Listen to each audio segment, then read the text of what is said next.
My Life Between Lives story from Newton-trained Institute practitioners. I see a whole change in the thrust of searching for answers about who we are and why we're here. And I think it's wonderful, and I just hope the movement continues to expand. Let us expand the universal consciousness together with a My Life Between Lives story presented by the MyCoNewtoninstitute. Welcome to My LBL Story. My name is Ekomananda. I am your host. Today we have special guest, Dr. Diana Paque. Diana is the Executive Director of the michaelnewtoninstitute since 2019. She has had a widely varied career ranging from librarianship to government leadership to academic administration.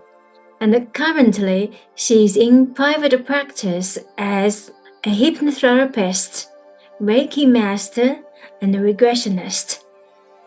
Diana also serves as the editor of MNI's quarterly journal, Stories of the Afterlife. She says, becoming a Newton facilitator found her when she was ready. And for many of us, it takes many more adventures and years to settle into where we belong, and for her, it took much longer. A big warm welcome to Diana. Welcome to the show. I'm really curious, how did you transit from the executive leadership position to the current role as a life between life therapist and are now taking a leadership role in Michael Newton Institute? So I had no concept of this work at all when I began looking at what I was going to do after my last job. So I was in the role of academic vice president in a university, a small university, and left that position and was teaching in a graduate school of education. And I kept being introduced to a variety of different hypnotherapy kinds of techniques. And a friend of mine had wanted to do hypnotherapy training, and I didn't have anything to do, so I decided to do it with her. And so we went through the training in 2011, and then I learned about Reiki, and I learned about past life regression, and all of these things that I thought were way beyond me and not my thing at all. And as it turns out, once I started doing regression with people, that it was easy. It was something that was very natural for me. The Michael Newton Institute fell into my lap. I had a person who was coming to a Reiki meetup of mine, and she came, and after our meetup, she said, "Do you do between life work?" And I said, "Well, when I do a past life, we always go between life at the end." And she goes, no, Michael Newton between life. And I had no idea who Michael Newton was. And this is 2016. And I went back and I looked it up, and I saw that one had to be a hypnotherapist and one had to have experienced regression and past lives. And I went onto their website and filled out the application and went and trained. And it was just like that I was introduced to it. I was supposed to be at that meetup, and I was supposed to find out about this work.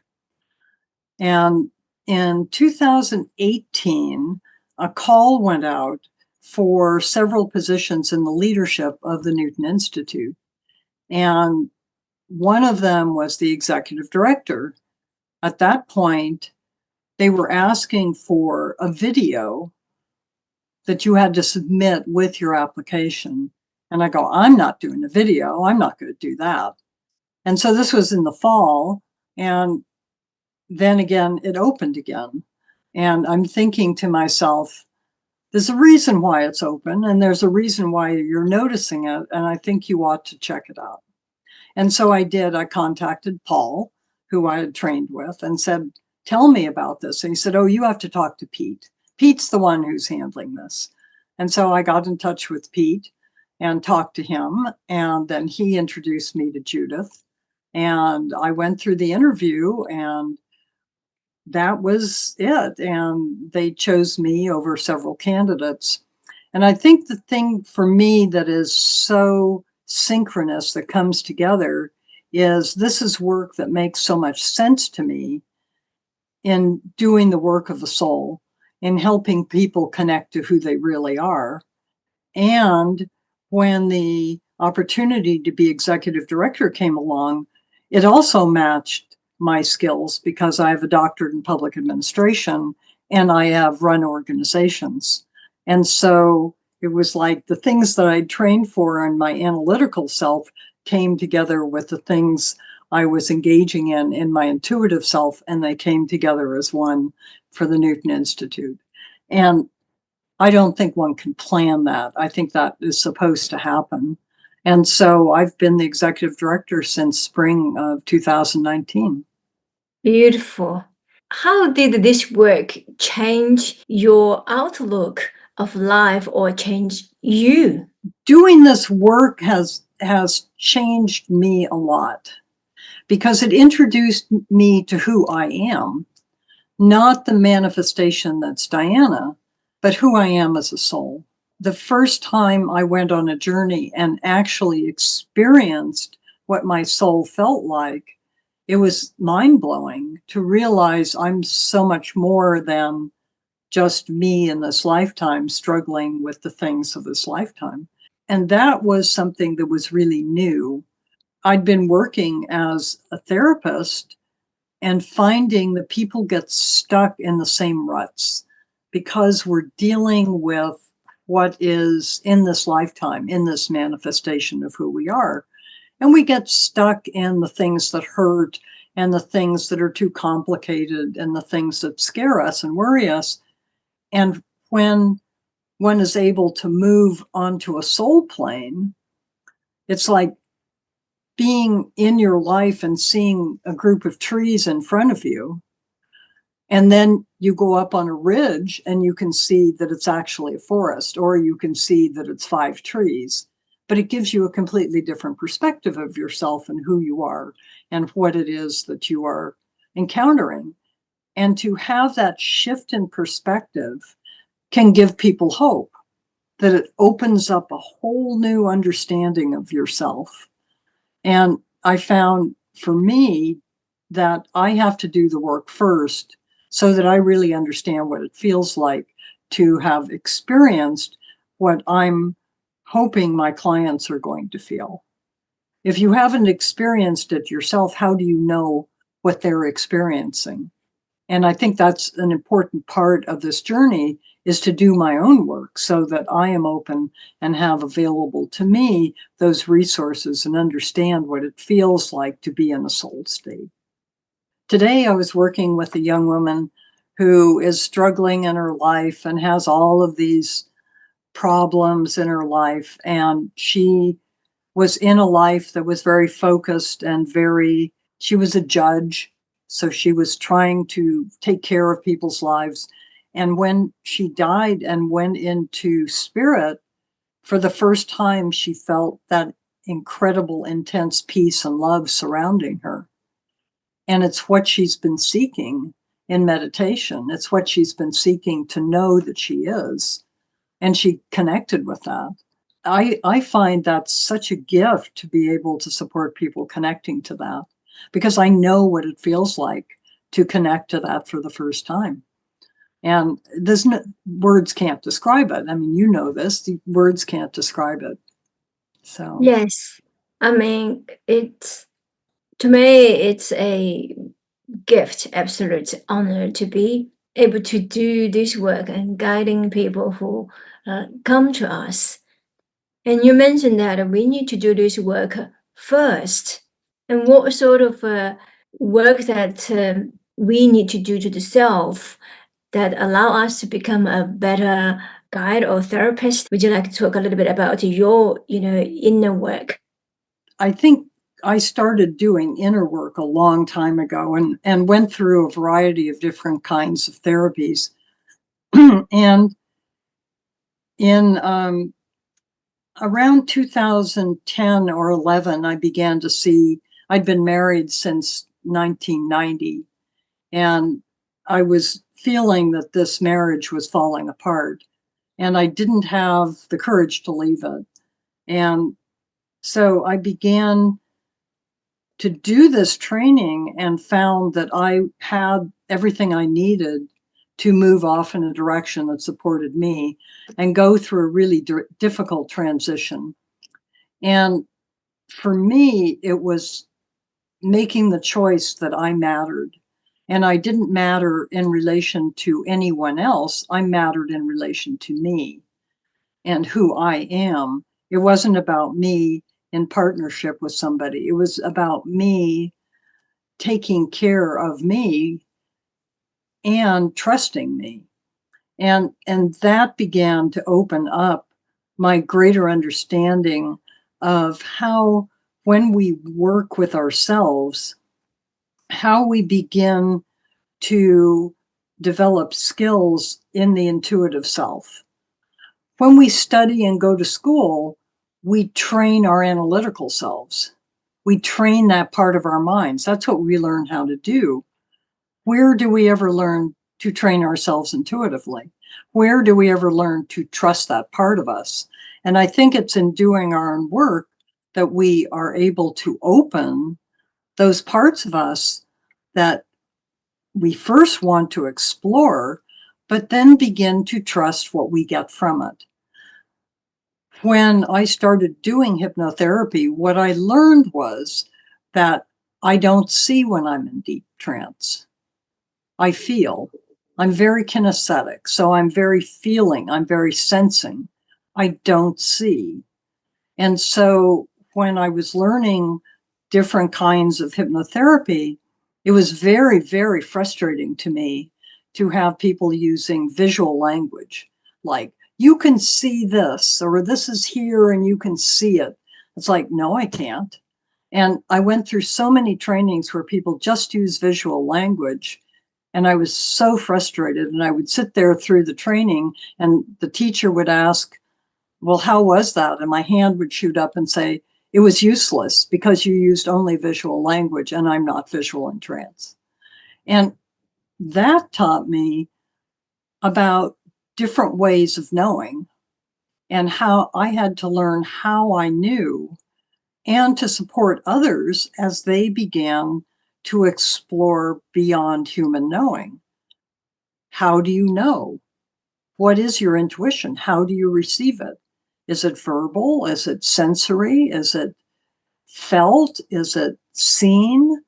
And the more I explored that, the more I was drawing to me people who could not see or were having difficulty, and began to work with people and help them understand their ways of knowing, which then helped me understand my ways of knowing. So I think as I began to do this work with the Newton Institute and being a facilitator, the more I understood about how we as humans receive input and receive guidance, and how we're unique individuals and we have our unique blend of receptors, and that not all of us are the same. In many ways, it isn't, we receive differently at different times, and being open to that and helping people understand that what they experience is what they experience, and to help them release the bonds of human judgment. Humans tend to be very judgmental. We judge everything. It isn't that we just observe it, we judge it. Oh, I didn't see anything, I must be doing it wrong. I mean, that's the common response I got. Well, I didn't want to say anything because I thought I should be able to do it, and I felt uncomfortable and I felt ashamed I couldn't. And it's like, people are conditioned to judge and to judge themselves more harshly. Again, that's opening up knowing, a way to work with people. And what I see in this work that we do is that as we work with people, we begin to unfold our own understanding and our own ways of knowing, in addition to that of clients. So it's an ever-expanding opportunity to support connection, our own and that of others. I don't think there's an end to it. I think it's always an open process. There will always be more to know. It's a very beautiful way to explain the process or the journey that we're on today. During the sessions, particularly life between life therapy, how did you see the importance of such work in transforming humanity or lifting the consciousness awareness as we step up in light, becoming knowing the self? So over the past year, I've been developing a way of talking about the dimensions of the soul in relation to the dimensions of the person, because people really do not get how huge the soul is in relation to this incarnation. And obviously, this is a very simple way of explaining it. But if the soul is the size of your human self, let's say it's the size of my human self in relation to the soul is the size of my little toe. And the little toe, if I am living at my little toe self, my little toe is always down in the mud, is always seeing the lowest vibrational energy, and is always in connection with the lowest vibration. While the soul is up in the sky and able to feel the sun, the toe isn't. And what happens if I'm in my little toe self, and I stub my toe? It really hurts. It can overwhelm me. But how does it impact the soul? Is the soul overwhelmed when the toe gets stubbed? Probably not, because it is an element of the soul as opposed to the entirety. And so when one can be connected to one's soul self, which is an element of God, it is the God energy, it is source, then we have all of the resources of those connections. And it helps us, even if we don't believe about the connections, it helps us put into perspective what happens in our daily lives. So understanding that we are not a human with a soul, we are a soul with a human incarnation. By putting it into that perspective, it can shift how you view something that happens to you. So when I begin to work with clients who are dealing with life issues and difficulties, and we start talking about who they really are, they can get that sense of there's this human incarnation that's very small and the soul is very large. And when I take them on a journey so they can experience the soul, they really understand how small they are in this incarnation in relation to the largeness of the soul. And it helps them refocus, and it helps them rethink what is going on in their lives.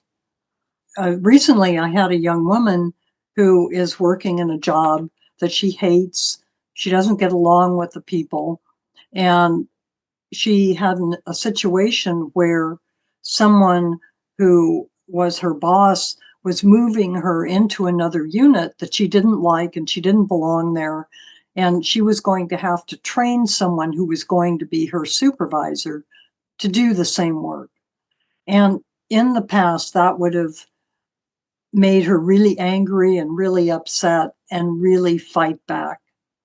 And the week before, she had gone on this journey into her true self. And she was able to take a deep breath, feel who she really was, look at herself in this situation and say, you know, it just confirms that I was planning on leaving this job. And this confirms that that decision is correct. What a different response to getting angry and blowing up and creating a bigger nightmare for herself. And so just having an understanding of the perspective of looking at this from a different perspective opened up for her the opportunity to engage with something in her human life in a completely different way. It opened up that ability to sense differently, to use her intuitive self, not just the part of her that was reactive and angry and frustrated, that was in her human self, down in the lower levels of vibration, but she could move into that higher level of vibration where her soul is and look at it all from that higher level and not be upset and not do something destructive to herself. And she came out of that going, wow, this is really amazing. It's a completely different experience than I've experienced in the past. So for me, to help someone handle a life situation, something that is a day-to-day kind of thing, which is why people usually come to therapy, to help them do that is really mind-blowing, because now they've got a new resource. They are the soul. They're not just this little toe down in the low vibrations. How beautiful that the work that we are doing, this life between life therapy, lifted the understanding and accept what is happening in our lives, and be able to just maintain the equilibrium, the balance, and the joy that we are naturally supposed to be, but we forgot about that. Thank you for watching part 1. Please stay tuned for part 2. Dr. Diana addresses the most common question: why are we here?